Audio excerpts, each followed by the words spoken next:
In this video, we're going to talk about the properties of tangent lines and how to use those properties to find missing angles and side lengths within a diagram. First, let's start off with the definition of a tangent line. The definition is a line that intersects a circle only once. It's important that we only do it one time with the intersection.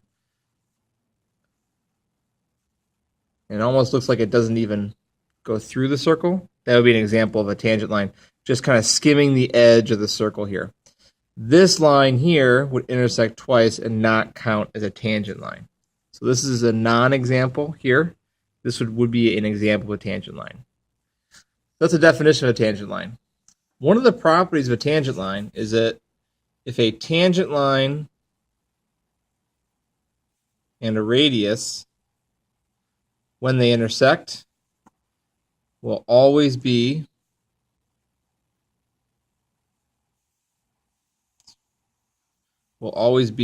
perpendicular, which means they meet at a 90-degree angle. So if a radius comes out to a tangent, they will meet at a 90-degree angle. If you look at this diagram over here, this could be a radius, this is a tangent, so automatically that's going to be a 90-degree angle. Same thing over here, radius, tangent, 90. The last property is that two tangent lines that intersect outside the circle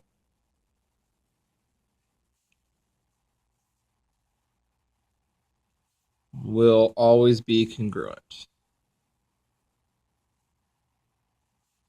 Always be congruent. I'm sure it'll be line segments. It's not the entire line, just to the point where it hits the circle. So two tangent lines that intersect outside the circle will always be congruent. So in this diagram, I have two tangent lines. The distance here to the intersection point and here to the intersection point on both of these will be the same. So if I can mark them like that, or if it's a x, x, whatever you want to denote it with, but these two distances are exactly the same. So definition, again, intersects only once, the line does, for a tangent. If a radius meets a tangent line, it's at a 90-degree angle. They're perpendicular always. And lastly, two tangent lines that intersect outside the circle, their segments will be congruent up until the circle. So we look at an example like number 4 here.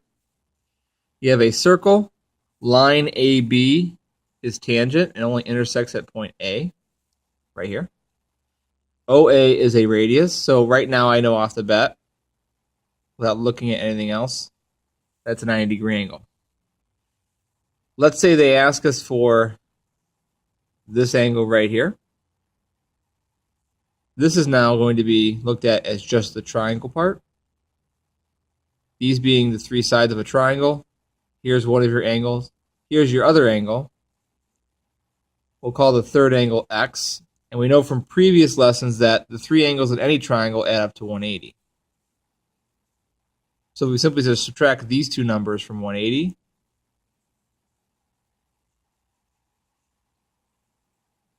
And solve for X. You get 20 degrees for the angle. And in this diagram, the only thing that was new was this 90-degree angle. This information here was, taught in previous lessons. Let's try this one. In this diagram, we have two circles, one tangent line for both. So this one tangent line hits both circles exactly once. Both of these line segments are radii. So in this case, tangent, radius, 90-degree angle. Tangent, radius, 90-degree angle. Now, if you look past the circles and you look at just this shape right here, you have a four-sided figure. And with a four-sided figure, the angle sum is now 360. So my equation will be 360 equals 75 plus W plus 90 plus 90. Solving for W here. Add your like terms. 75, 90, 90. That's going to be 255 plus W.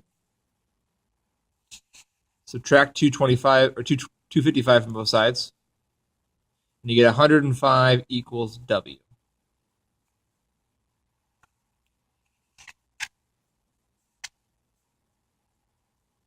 Let's try one more. In this example here, we have two tangent lines that intersect the circle once. This is not a diameter, nor is it a radius. We can't assume that's 90 then. If it came from D and came out here, it would be 90, but it's not. It's going through the circle, but not through the center.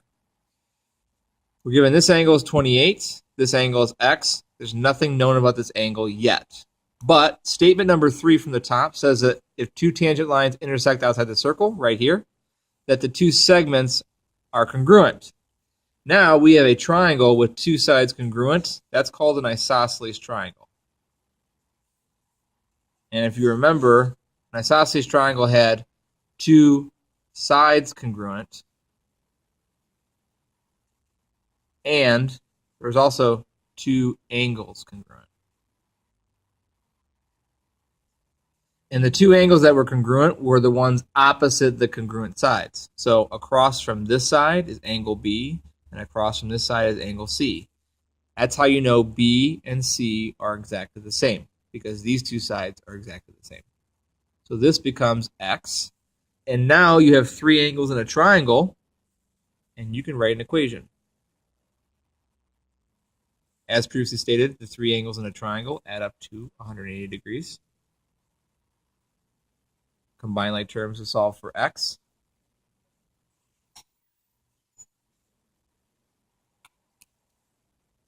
Two X is going to be equal to 152. Divide both sides by 2, and you'll get X equals 76. So that concludes the video. Remember the original three statements. A tangent line is a line that intersects only once. When a tangent and a radius intersect, they will always produce a 90-degree angle because they are perpendicular. And lastly, two tangent lines that intersect outside the circle will always be congruent. The segments will.